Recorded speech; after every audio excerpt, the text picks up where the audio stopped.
I said, get the fuck out my face. Why are you in my face? Why are you recording me? Ain't you supposed to be security? Because I'm pregnant. And this girl's about to fucking beat my ass.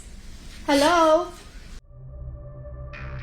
In the heart of Beverly Hills, in a medical building that should have been a fortress of privacy, its carpeted hallways one day in 2018 became the stage for an event that would resonate widely. It wasn't the blast of a concert stage, but a clash that shook a global icon, Belcalis Almanzar, known as Cardi B.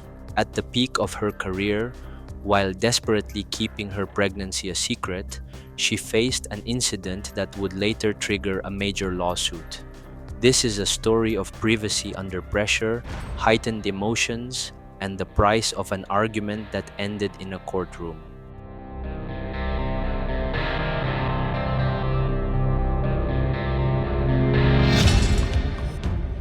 2018 was the pinnacle of Cardi B's career. Her album Invasion of Privacy dominated the charts, her songs permeated popular culture, and her straightforward personality was a magnet for attention.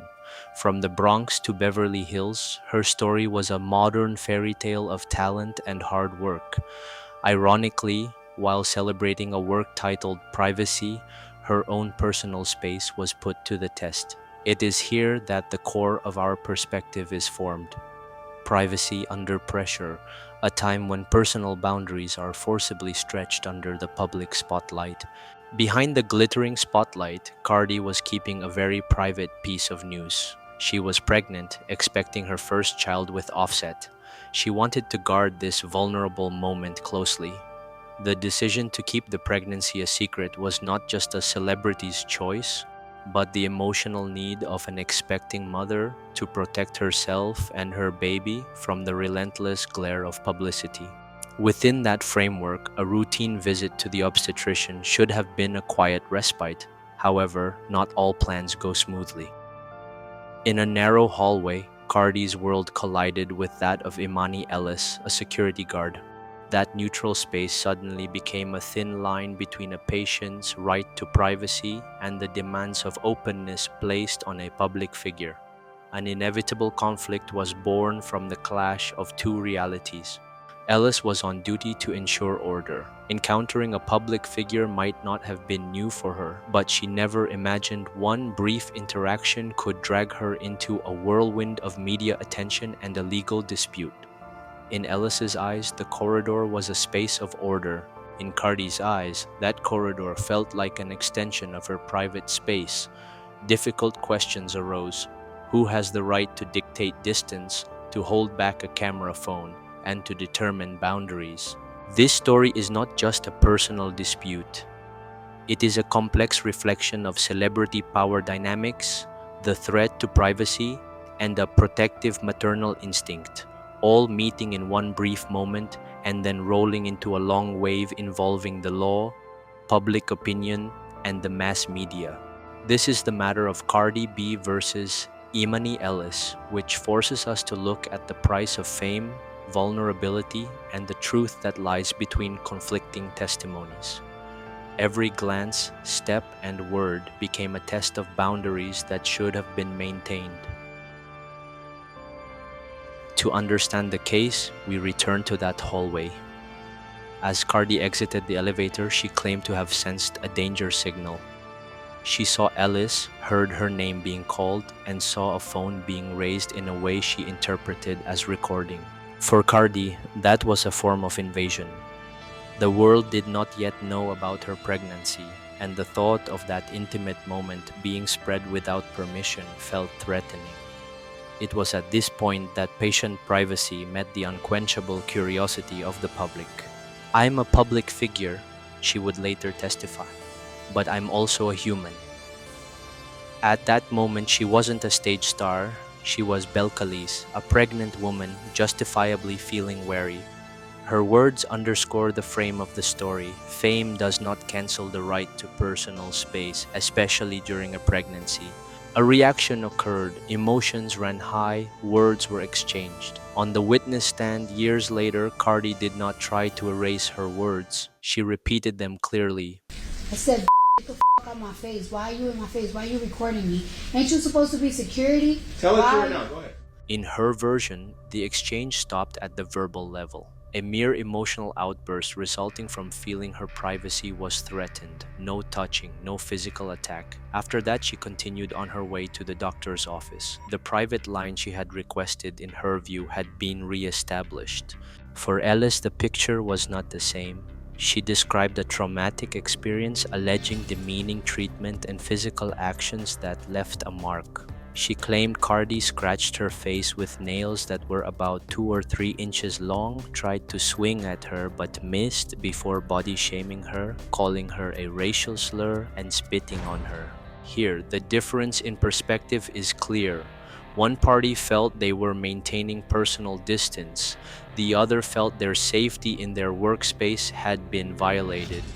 Cardi's body and appearance, known for being expressive in pop culture, suddenly became a knot of legal argument. Ellis then pursued legal action. A lawsuit was filed seeking damages for physical injuries and emotional distress. From then on, the matter that began in a hallway turned into a public narrative that put pressure on both parties. The law spoke its language, the media packaged it with its own rhythm, and a wide audience judged from their own points of view. On Cardi's side, the defense was delivered firmly and consistently. I was pregnant. I didn't touch her. All I did was protect myself and my baby.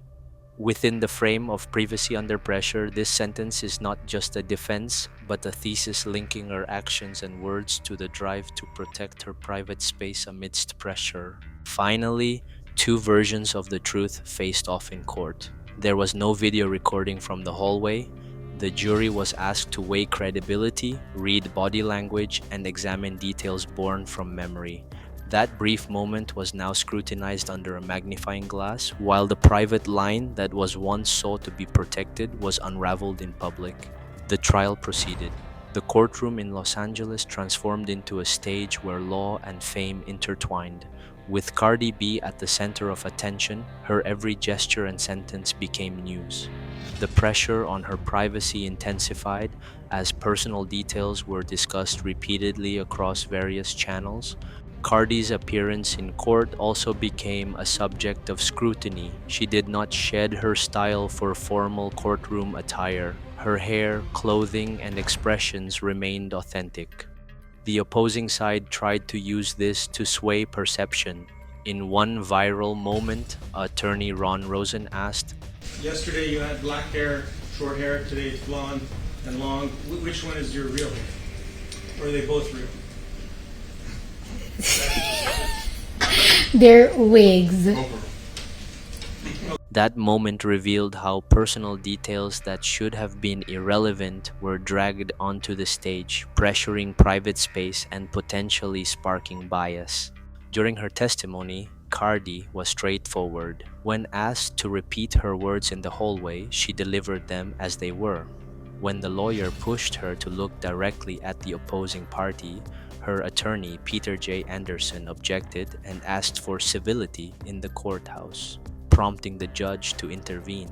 The cross-examination continued to test her, often delving into very personal territory. In a tense questioning session, Attorney Rosen pressed Cardi about Ellis's physical size. Cardi had previously explained that she and Ellis were face-to-face and described Ellis as a heavy security guard. When asked to elaborate, Cardi said, "She looks like she's a little... like she could protect the building. She looked more developed than me." You said she's bigger than you? Is that correct? Absolutely. How do you know that? I mean, look. I'm looking. I don't agree with that. What is your basis? Are you saying she's physically bigger? She's taller? I mean, you have her medical records, I don't right? have anything. I want asking you the question. I mean, I was 130 pounds at that time. So she's overweight, right? In your opinion. Objection, relevant. She's a little... You don't need to answer me. Okay. The climax came when she was asked about her condition while pregnant and what she could or could not do. Cardi answered in her signature style, Are you disabled? Yes or no? At that moment, when you're pregnant, I'm very disabled. You want me to tell you the things I can't do? Fine. What was your... Behind the humor, a reasonable protest could be read. A vulnerable body deserves protection, as does its personal space. Then, when asked why she felt so worried when confronting Ellis, Cardi answered briefly but memorably, Because I'm pregnant, and this girl's about to beat my ass. Hello? That sentence encapsulated the wariness of a pregnant woman, a simple claim to the right to feel safe. Outside the courtroom, the public judged in its own way, which was often brutal and unfiltered. Clips of the trial spread widely on social media, comments exploded, and opinions formed even before the official verdict was reached. In the massive, unceasing flow of digital content, privacy was once again put under extraordinary pressure. No longer from a camera phone in a medical building hallway, but from millions of eyes and keyboard warriors following every second of the trial, analyzing every expression, and taking sides without a solid basis. The line between public and private life blurred further, and every detail became a matter of debate. Before the jury, both sides presented their arguments and evidence. The plaintiff's side presented physical evidence claimed to be scratches on Ellis's face, as well as expert testimony that assessed the findings as consistent with the claim of physical contact. From the defense side, witnesses who were at the location stated they heard a verbal argument but saw no physical contact between Cardi and Ellis. A classic dilemma arose: how to weigh post-incident findings against direct observation, how to evaluate expert analysis versus eyewitness testimony that might be biased or imperfect. Without conclusive visual evidence, this public puzzle had to be solved with a balance of reason and empathy, a very difficult task for the jury. At this point, social biases and prejudices could easily slip into the judicial process and public opinion. Questions about nails, hair, fashion style, and even comparisons of body size dragged the realm of personal identity into the core of the legal debate, blurring the line between self-expression and moral judgment. Many observers highlighted how women of color, especially those with an expressive style and strong persona like Cardi B, are often judged more harshly and are more easily suspected of aggression compared to their peers. Stereotypes attached to the body and style can also narrow private space, turning self-presentation into evidence against oneself. After days of a trial that captured public attention, on September 2, 2025, a Los Angeles jury quickly acquitted Cardi B of all assault allegations in Emani Ellis' civil lawsuit. The jury took only about an hour, finding Cardi B not liable for charges of assault, battery, emotional distress, negligence, and false imprisonment. Cardi B, who testified that Ellis was demanding $24 million, was greatly relieved by the verdict. Speaking to reporters after the verdict, the rapper firmly stated, "I work all day and I work hard for my money, for my kids, for the people that I take care of. So don't you ever think that you're going to sue me and I'm just going to settle." She also asked her fans not to bother Miss Ellis or her family now that the judgment had been reached. During the trial, Cardi B admitted to engaging in a fierce verbal argument with Ellis, but strongly denied touching or spitting on the security guard. Her lawyer emphasized how the star feared for her unborn baby and had not yet publicized her pregnancy. Her testimony was corroborated by her doctor and her receptionist, Tiara Malcolm, who tried to break up the argument. Malcolm testified that Ellis was more aggressive, swung her hand to hit Cardi B, and injured Malcolm's own head in the process. Despite missing her child's first day of school due to the frivolous lawsuit, Cardi B thanked her lawyers, the jury, and her supporters. She insisted, I'm not even playing around. I would, even if I'm in my deathbed, I swear to God, I will say it in my deathbed. I did not touch that woman. I did not touch that girl. Ellis herself criticized Cardi B's behavior on the witness stand as Unprofessional. I think it showed volume to her character, the type of person that she is. A lot of her body language, her body gestures, her facial expressions, her disrespect for the court, I think speaks to who she is. the case, which began with a brief incident in a medical building hallway, now concludes with a legal victory for Cardi B, but still leaves questions about the dynamics of celebrity power, the threat to privacy, and the different interpretations of truth under the relentless public spotlight.